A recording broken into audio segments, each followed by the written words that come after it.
अद्वैत वेदांत का मूल उद्देश्य आत्मा के वास्तविक स्वरूप का साक्षात्कार कराना है और इसका चरम अनुभव अहं ब्रह्मास्मि के रूप में प्रकट होता है। यह केवल एक वैदिक घोषणा नहीं, बल्कि आत्मा की ऐसी अनुभूति है जिसमें साधक अपने सीमित मैं से निकलकर उस असीम सत्ता में एकीकृत हो जाता है जिसे ब्रह्म कहा गया है। उपनिषद इस ज्ञान को श्रवण, मनन और निदिध्यासन के 3 सोपानों में व्यवस्थित करते हैं ताकि साधक मात्र बुद्धि के स्तर पर नहीं बल्कि अपने संपूर्ण अस्तित्व के साथ इस सत्य को जान सके। यह जानना बाहरी सूचना नहीं बल्कि आत्मा की अंतरतम गहराई में जाकर अपने वास्तविक स्वरूप को पहचानना है। जैसे अंधकार में दीपक के जलते ही सब कुछ स्पष्ट हो जाता है, वैसे ही आत्मबोध के क्षण में साधक को अनुभव होता है कि जो अब तक मैं था वह वास्तव में वही ब्रह्म है जो सर्वत्र व्याप्त है। इस अनुभूति की प्रक्रिया में प्रारंभिक बिंदु होता है आत्मा और अनात्मा के बीच विवेक चूड़ामणि। इस प्रक्रिया को स्पष्ट करते हुए कहता है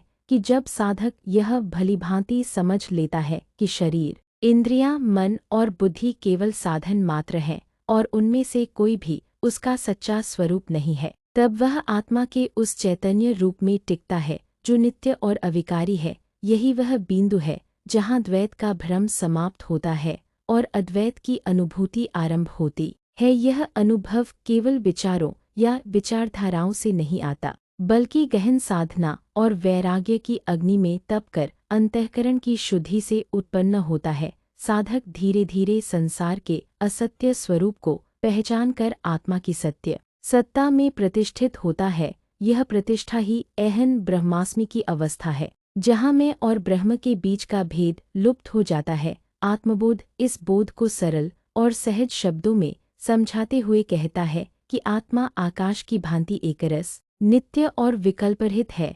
जब साधक अपने को शरीर और मन से अलग जान लेता है, तब वह भीतर ही भीतर उस निरंजन सत्ता का स्पर्श करता है जो स्वयं का ही परम रूप है। यह आत्मा ही ब्रह्म है। ऐसा बोध तभी संभव होता है जब बुद्धि संसार के परिवर्तनशील स्वरूप को त्याग कर उस अपरिवर्तनीय चैतन्य की ओर उन्मुख होती है। यह कोई बाहरी उपलब्धि नहीं, बल्कि आत्मा की उस अंतःप्रवृत्ति का फल है जिसमें साधक अपने अनुभवों के पीछे कार्यरत चेतना को पहचान लेता है। जब वह जान लेता है कि जो जानता है वही स्वयं ब्रह्म है, तब समस्त क्रियाएं, भावनाएं और संबंध ब्रह्म में हो जाते हैं। यह अहंकार की समाप्ति नहीं, बल्कि अहंकार का ब्रह्म में लीन हो जाना है। गीता इस अनुभूति को योग के दृष्टिकोण से समझाती है।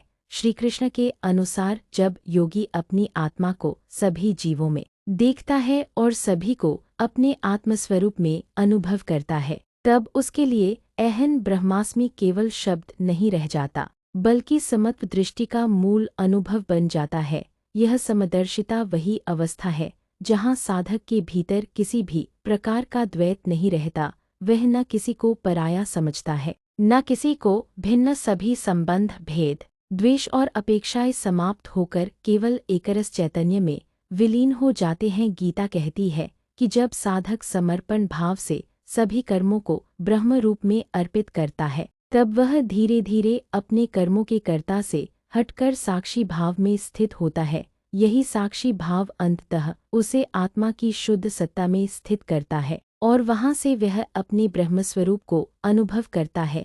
ब्रह्मसूत्र इस अनुभव की दार्शनिक पुष्टि करता है। यह सूत्र यह कहकर आरंभ करता है कि ब्रह्म को जानना ही जीवन का परम प्रयोजन है और आत्मा तथा ब्रह्म के बीच कोई भेद नहीं है। शंकराचार्य अपने भाष्य में इस बात को स्पष्ट करते हैं कि आत्मा ब्रह्म का ही प्रतिबिंब है जो अविद्या के कारण सीमित रूप में प्रतीत होता है। यह अविद्या तब तक बनी रहती है जब तक जीव संसार को ही सत्य मानता है और अपने शरीर, मन और अहंकार को ही मैं समझता है। परंतु जैसे ही वह इस अज्ञान से मुक्त होता है, वैसे ही उसे अपना वास्तविक स्वरूप ज्ञात होता है जो न कोई करता है, न भोक्ता, बल्कि शुद्ध, स्वतंत्र और सर्वव्यापक ब्रह्म है। ब्रह्मसूत्र इस अनुभव को अंतिम सत्य मानता है और कहता है कि यही मोक्ष है, जहाँ जीव ब्रह्म रूप में स्वयं का साक्षात्कार करता है। दृग्दृश्य विवेक आत्मा और दृश्य जगत के बीच के भेद को स्पष्ट करता है और अंततः साधक को इस निष्कर्ष पर पहुंचाता है कि जो कुछ दिखता है वह दृश्य है और जो जानता है वह दृग अर्थात चैतन्य है।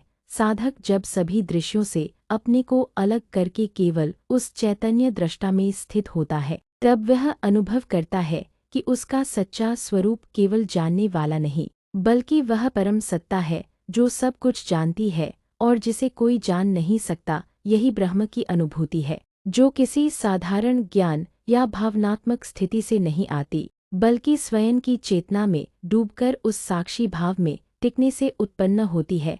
यही अवस्था अहं ब्रह्मास्मि की पूर्णता है जहाँ साधक समस्त दृश्य जगत को एक चैतन्य रूप में देखता है और उसी में अपने अस्तित्व को विलीन करता है। यह विलयन ही अद्वैत है, यही ब्रह्मानुभूति है और यही वह परम मुक्ति है जिसकी प्राप्ति वेदांत का लक्ष्य है। इस प्रकार अहं ब्रह्मास्मि कोई वाक्य मात्र नहीं अपितु एक ऐसी अंतर्ज्ञानजन्य अनुभूति है जो साधक को उसके संपूर्ण अस्तित्व के साथ उसकी वास्तविक सत्ता से परिचित कराती है। उपनिषद इस सत्य का उद्घोष करते हैं, विवेक चूड़ामणि इसकी साधना का मार्ग दिखाता है, आत्मबोध इसकी स्वाभाविकता को प्रकट करता है, गीता इसकी योगात्मक अभिव्यक्ति को समझाती है, ब्रह्मसूत्र इसका दार्शनिक आधार देता है और दृग्दृश्य विवेक इसका सूक्ष्म विश्लेषण करता है।